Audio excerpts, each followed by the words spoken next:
Welcome, I'm Paul, this is Dave.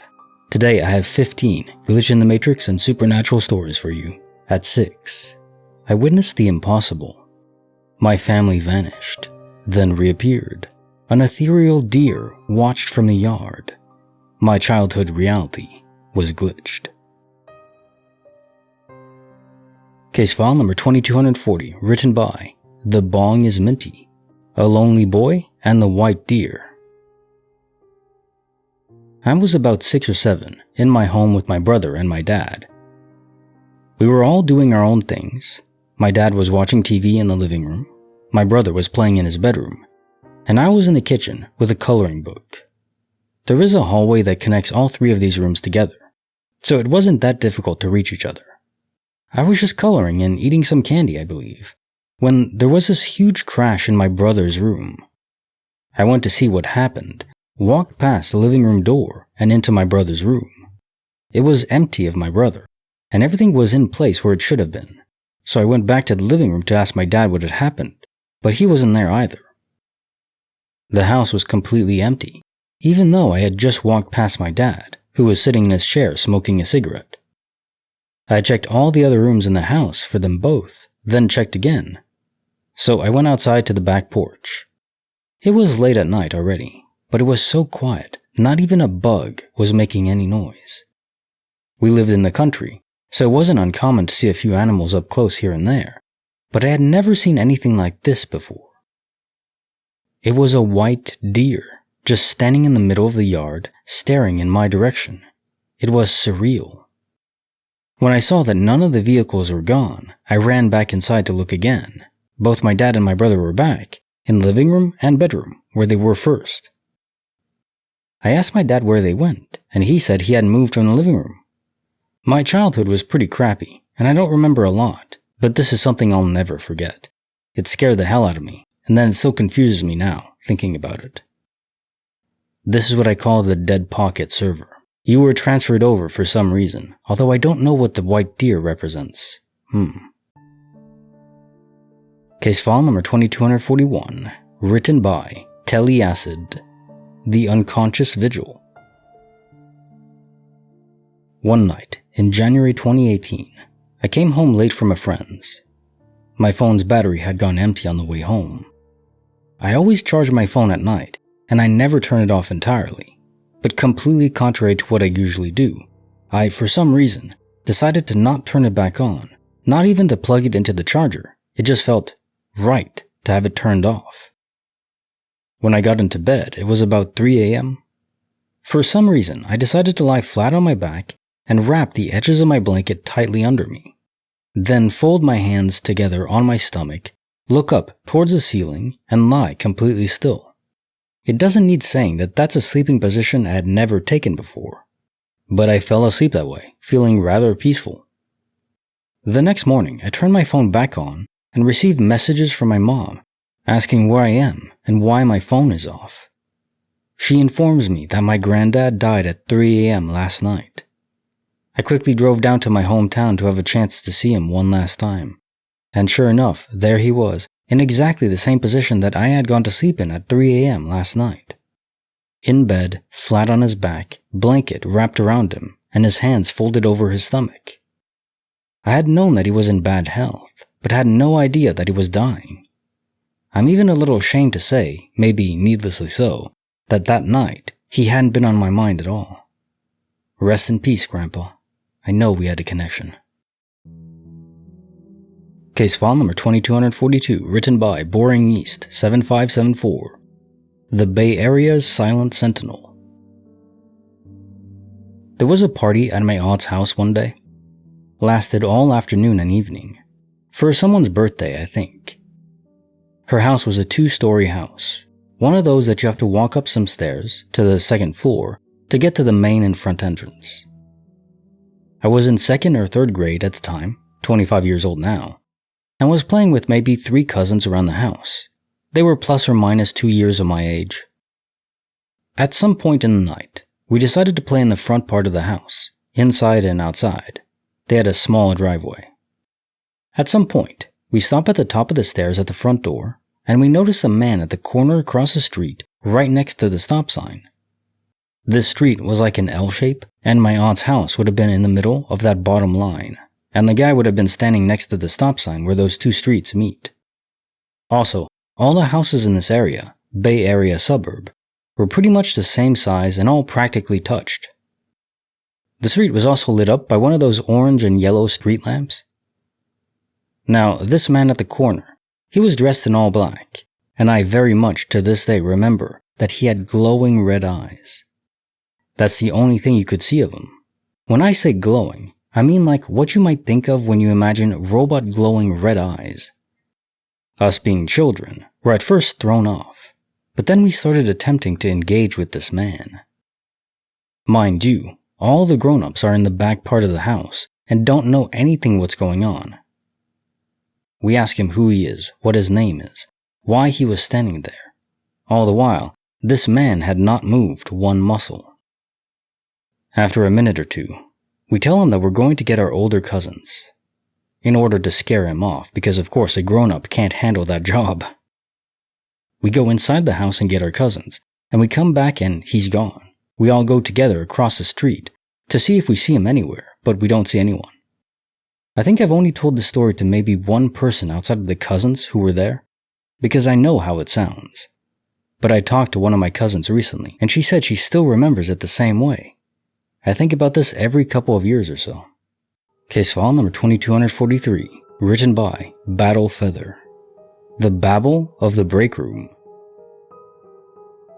I have an IT internship at a tech company, and one of the people in my office is a little strange, but not in a personality manner.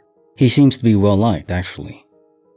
I noticed yesterday that I do not understand a word that the man is saying. Now I know what you think, and no, it's not a different language or an accent. It's straight up not words. I know my way around heavy accents, so if he had one, I could at least understand some words, but I don't. When he talked today, I legit focused on him talking for a full minute, and not one word made any sense. And yes, other people talk to him and understand him. An actual conversation I heard today went like this. Guy 1. Hey Guy 2, how are you? How's that project going? Guy 2. La la cla cla blah blah blah. Guy 1. Awesome, thanks. You're still down to get food later? Guy 2. More random noises. Blah blah blah blah. Guy 1. Alright, neat. We'll check out the place you recommended. Before anyone tries to say anything racist or whatever, this is a pasty white dude. This internship ends tomorrow, and I can't stop thinking about it. But what the hell's going on? The Tower of Babble, indeed. But everyone else can understand him, so maybe it's an elaborate prank, although in a work environment like that seems unlikely. I don't know. Very bizarre, but funny. Case file number 2244, written by Muppet Rock. The Command to Obey. This was about 12 years ago. My husband's family has a mountain house across the state. Once we get off the turnpike, we take one single country road up over a mountain and down the other side to our house. It's about a 30-minute ride on this winding mountain road. In the middle section near the top of the mountain is the most winding part, and the word slow is written across the road in giant letters. We take this road maybe 6 or 10 times a year, up and back. I'd been up to the house dozens of times at this point, and nothing odd happened on the trip until this one random time. Husband was driving, I'm the passenger, and there were no other people in the car. There was a Billy Joel song playing on the iPad through the car speakers. I think it was Uptown Girl. There was no radio reception anywhere near this remote mountain. As we approached the area where slow is written across the road, a man's voice, not Billy Joel, comes through the car speakers and says in this deep, creepy voice, "Slow down." These words were not in the song that was playing. My husband and I looked at each other like, oh my god, did you hear that? What the hell? We both heard it. No idea where it came from, since there's no houses or anything on the side of the mountain, and we didn't pass any other cars on the way down. But we do laugh about it and bring it up every time we drive up the side of the mountain and see the word slow on the pavement.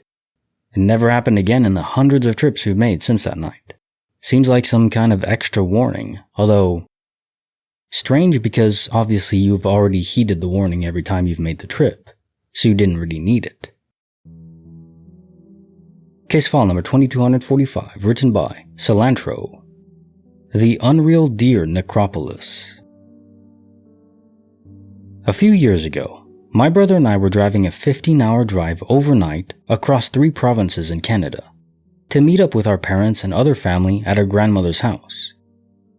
It was summer, and it was raining and flooding a lot of the roads that year, so we had to go off the main route that we would take, Trans-Canada Highway, and we're taking some more rural roads we never usually drove on.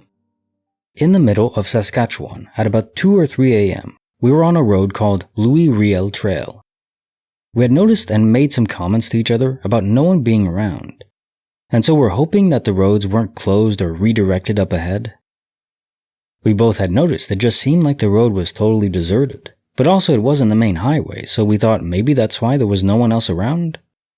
As we were going along, we started to notice expired deer on the sides of the road, quite a few. I remember saying something about hoping to not hit one. Then suddenly, we're on a strip of road for a solid 5 to 10 minutes, where both sides of the road were absolutely covered in deer. Literal piles of deer, all on top of each other, mangled together, eyes open and shining in the headlights, clearly passed away. The way they were piled up and twisted, feet up in the air and crap, was super creepy. None in the middle of the road though. None of them splattered like they'd been hit by vehicles. No blood or gore. Just hundreds of intact deer, lining and piling on top of each other, on both sides of the road. I remember just staring at them, looking over at the piles on the other side of the road on occasion, and one of us saying something about being in between walls of deer. It sounds totally messed up, but my brother remembers it too. Feeling like we were in a daze or something. Like in hindsight, it should have really freaked us out.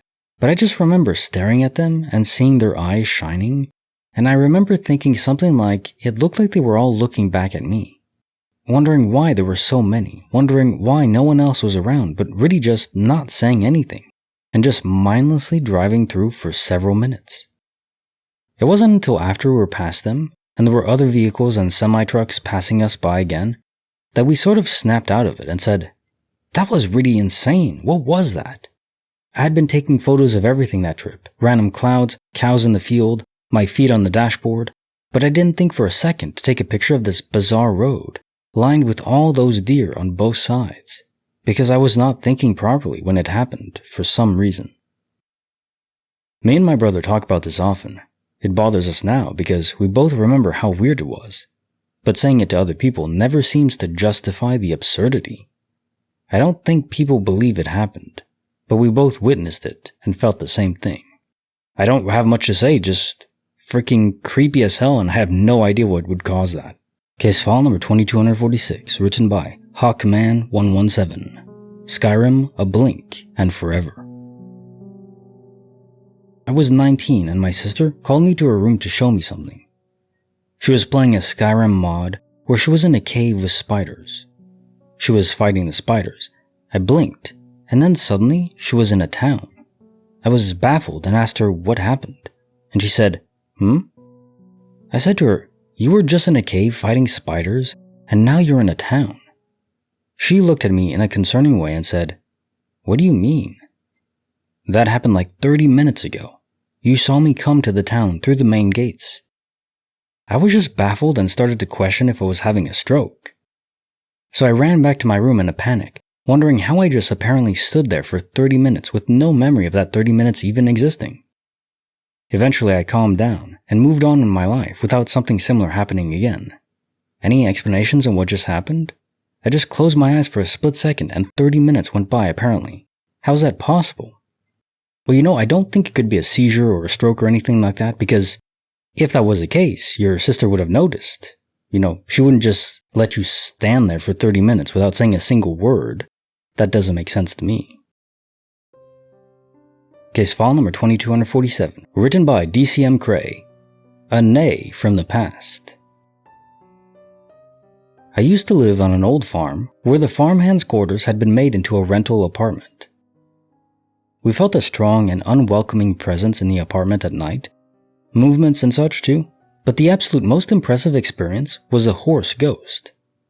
After living there for some time, the owner renewed the old stables to be rented out for horses. Shortly after, 3 horses took residency there, and not long after that, we heard it for the first time. At around 8 p.m., we heard a horse walk into the courtyard. We both jumped up and ran out believing a horse had gotten loose. I ran to the stables and my ex ran out to look after the horse. When he rapidly pulled open the door to the stables, I saw 3 shocked horses looking at me with puzzled expressions.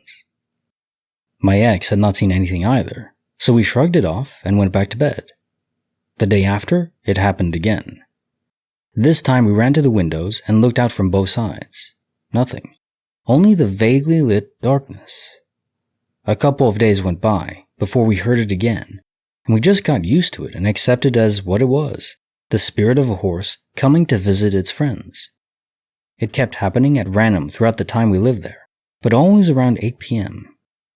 Even our neighbor, who was a stern, non-spiritual believing mechanic, heard it, and totally lost her mind when she found out we heard it too. A while later, we learned that the farm had burned down many years ago, and we assumed the poor horse had perished then. And when suddenly new horses arrived, it found some new friends. Kind of a bittersweet note there. Case file number 2248, written by Pretty Detective 6667, The 3 Triangles of Terror. I once dated a man who claimed he was haunted by a demon or evil spirit. Weird stuff would happen around him, like he'd leave all the drawers and cabinet doors in the kitchen open. I'd come to his apartment and find them all open, and him in his bedroom. When I'd asked him about it, he'd say he didn't remember leaving them open.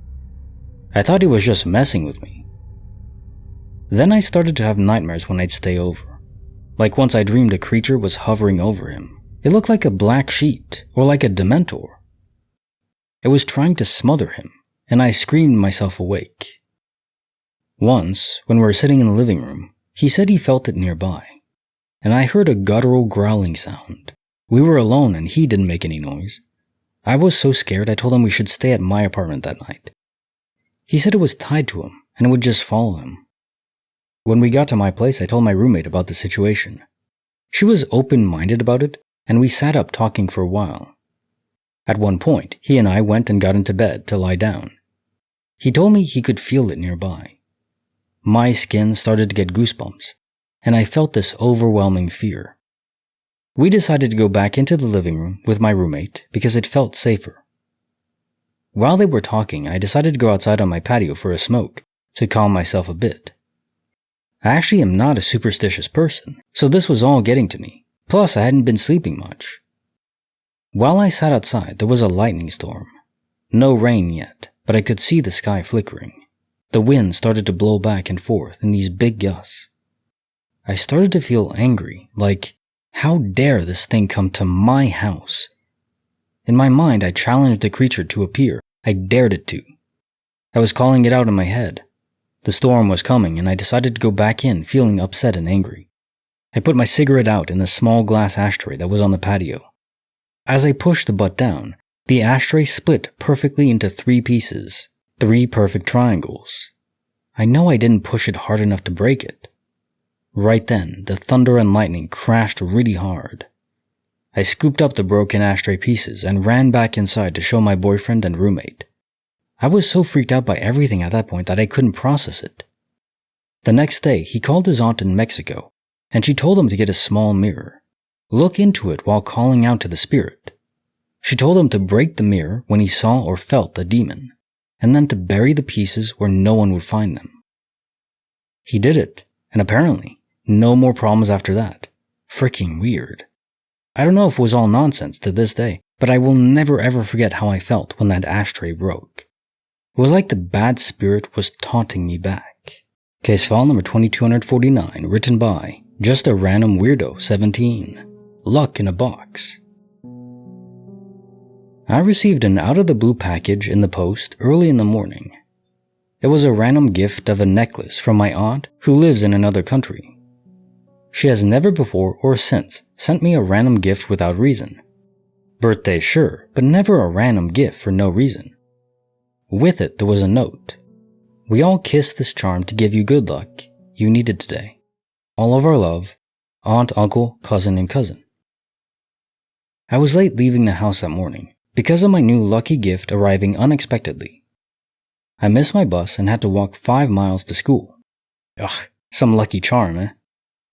I arrived at school obviously late. As I opened the door to the auditorium, the freaking building collapsed in on itself. Many children were very seriously hurt, some lifelong injuries.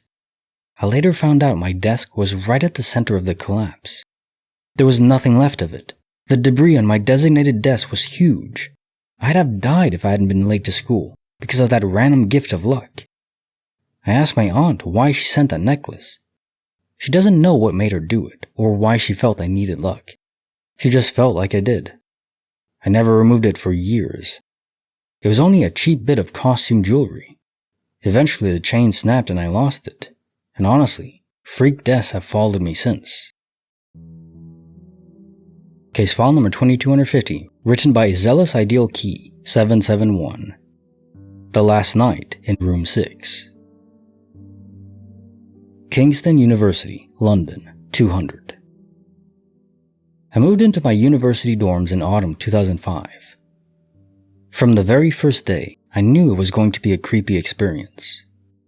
The dorms were partly built on reclaimed land from a huge graveyard, most of which still existed. My dorm room was on the ground floor, built on the old section of the graveyard, no further than 10 feet from the closest headstone. Disturbing things occurred throughout the year. Multiple times, my 3 dorm mates and I would bolt out of our bedrooms into the hallway in the dead of night after feeling what I can only describe as a sickening and foreboding presence standing by our bedside.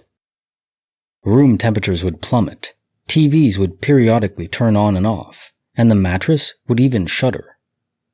This all culminated in early June. Everyone had left for the summer. I had stayed an additional week to search for a house. I woke up early one morning to my cell phone ringing. I answered the private number, only to hear static. Confused, I looked up to see my bedroom door wide open. This was impossible as my door was sprung and automatically closed. Freaked out, I jumped out of bed and put a bag against the door and went into the kitchen to have a drink of water. As I'm walking back into the bedroom, I see 2 child-sized handprints that looked as if they had been dipped in coal dragged down my open door. At this moment, I'm filled with the feeling of utter dread. I grab a handful of clothes and my laptop.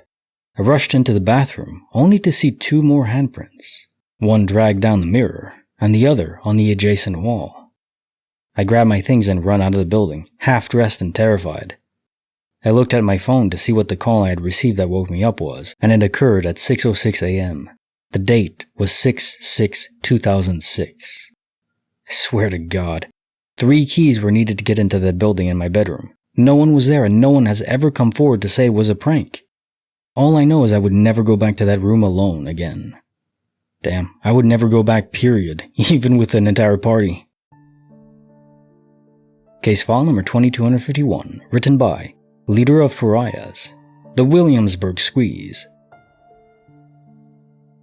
When I was about 15, I went to Virginia with my mom and dad to see one of my sisters. She was in the Navy and stationed at Norfolk. She had a baby a few months prior and we went to meet her. Because we were in Virginia and I was fascinated with history, I wanted to visit the historic places of Jamestown and Williamsburg. So the second day we were there, we went to Williamsburg. My sis told us about the churches where the founding fathers would sit and I wanted to go in. It was very neat and nicely air-conditioned. It was 102 with 100% humidity outside. After we left the church, there were gravestones that my mom and I went to look at. While we were standing there, probably about 2 minutes at that point, I started feeling a tightness around my neck. The tightness kept getting stronger, and I was at a point starting to suffocate. I looked at my mom, who looked like the wind was knocked out of her. She eventually managed to push me, and I grabbed her, and we both managed to break free of whatever it was. After we caught our breaths, she noticed I had a redness around my neck. When she gets a closer look, she sees a full handprint. She immediately takes a picture and shows me a handprint, a very large handprint. She proceeds to take a picture with my hand over the handprint, and this handprint is so large I can't match it. After my dad and Bill come over and see I have redness around my neck, my dad immediately asks why I have redness on my neck. I tell him, but he doesn't believe me. Not only do I put my hand over the handprint to show him, he does the same, and even his hand is smaller. He of course tells me and my mom nothing happened, and we proceeded to leave. My mom takes a quick snapshot of the graveyard before we do. When we look back at the photos later, we noticed a silhouette by the tree that was near the gravestone that we're looking at. Mind you, this was all in broad daylight. After a few days, we get back home and show my older sister the pics. She believes us. She was the only one, my brothers didn't. A day after we settle, my mom downloads the pictures to the computer. The next day, we went to look at the pictures, but those pictures of my neck in the graveyard were completely gone.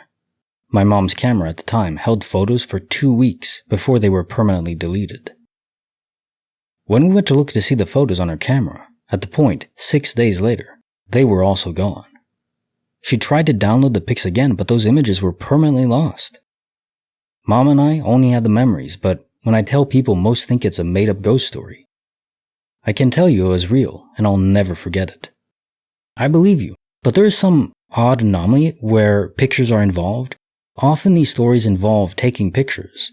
If it's a monster, a creature, some sort of entity, where the pictures initially show up, but then they're lost. Is some sort of force erasing them because you're not supposed to have that picture? It does seem that way. We're not meant to have concrete evidence of these things. Case file number 2252, written by Superfluous Pedagogue. The Silver Figure's Plea. I was 11 or 12 years old and riding my bicycle to the local shop to meet friends, buy sweets and hang out. It was after school, but a summer's afternoon, bright blue cloudless sky. I heard a faint voice crying, "Help!" over and over. I thought someone was stuck up a tree or on a nearby roof and stopped riding to look around. I couldn't see anyone in the nearest tree or on the nearest roof, but the voice kept faintly but urgently calling, "Help! Help!" I remember this next part with utmost clarity. Drifting into view over the nearest rooftop to my right was what I can only describe as a silver man floating in the sky. Silver suit, silver face, silver hair. He was quite high up, 3 stories or so, and he floated over the house, over a tree, and over my head, all the while calling, "Help! Help!" I watched transfixed and motionless as he floated over me, over the road and over the houses to my left and out of view. What is also strange about this is my reaction. After the silver man disappeared, I just carried on with my evening plans.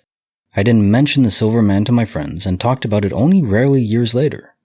I know that I wasn't dreaming. I know it wasn't a balloon. Aside from that, I have no clue what the hell that silver dude was. Creepy. Your lack of reaction to it is probably the biggest anomaly, although the whole thing is just weird. Case file number 2253, written by Anonymous. The 1972 Easter Enigma. I'll never forget it. The day after Easter in 1972. We were off from school. When I was 15, my older brother and I were hanging out in the yard. Our dad was a very unique person. We lived in a rural area. To our surprise, we both saw Dad walking up the long driveway to our house. This was around 10 in the morning. We wondered what happened as he left for work in his car around 7. My brother went inside to tell Mom. We were curious. He was wearing the same clothes he wore that morning. It was him. No way it could be anyone else, and the closest houses were at least a quarter mile away. I started to walk out to meet him, and as I was maybe 100 feet away, I called out. Next thing I knew, he wasn't there. I thought he somehow fell into the culvert. I searched, my brother came out and also searched. Mom and my sister came out and we covered the area for maybe half an hour. Still nothing. Mom suggested we give Dad a call at work. He answered the phone right away, and Mom, in a light-hearted manner, asked him if he'd been home in the last hour. He worked as a civilian on a military post about 25 miles away. Mom put my brother on the phone and then me. He denied he'd been home. We again asked him when he came home, and he seemed to be kinda irked, insisting that we were mistaken, and he had no explanation. I remember about 10 years later bringing this up again, and he became upset and said I was playing a mind game. I'm the only person in this account who's still alive. Oh, damn. To this day, I have no idea what my brother and I experienced. I know it was him. I know he was there, and then he wasn't. I guess it's just one of those things. Weird story, but also sorry for your loss. It's terrible. Case file number 2254, written by Aaron Hall. White, Mud, and the House.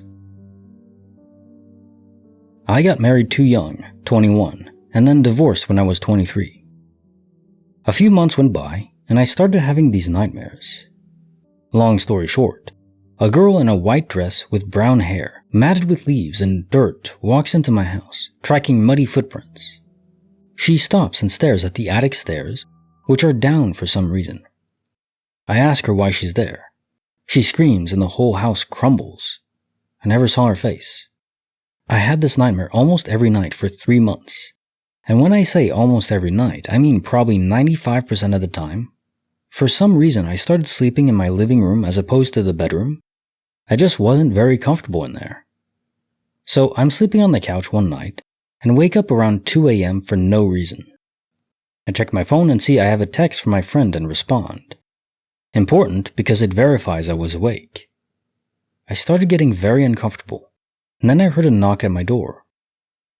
I walk around and peek out the window, and there's a girl there. I can't see anything other than her white hoodie, which is up, and long dark hair coming out of it.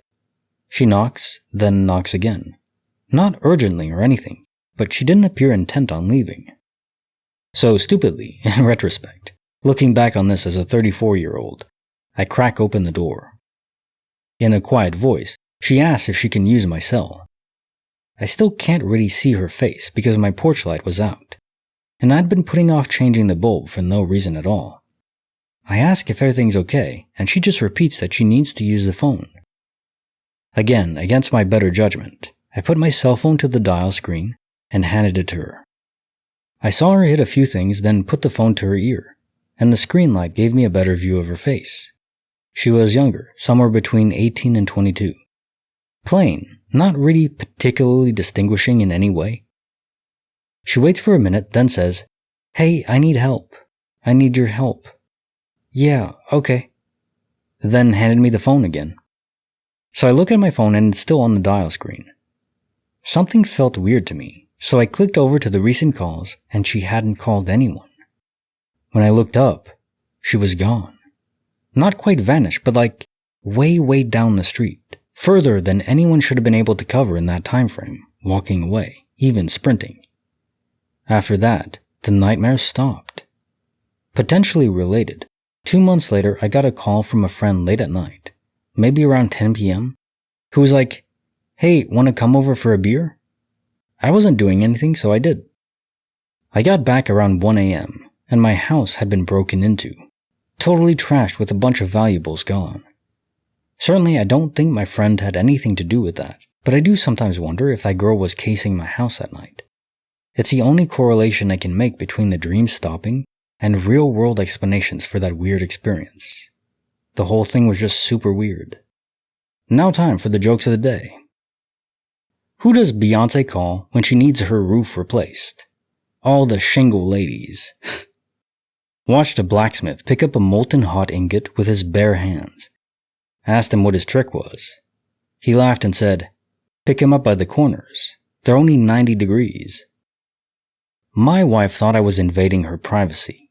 I know because she wrote about it in her diary. I guess she's onto something. I asked my wife why she married me. She said, "Because you're funny." I said, "I thought it was because I was good in bed." She said, "See, you're hilarious." Damn, shots fired. When asked about the new wall, 94% of Mexicans were initially disappointed, but after a while, they would eventually get over it. Like the video, subscribe, hit the bell. Kinetic Symphony signing off.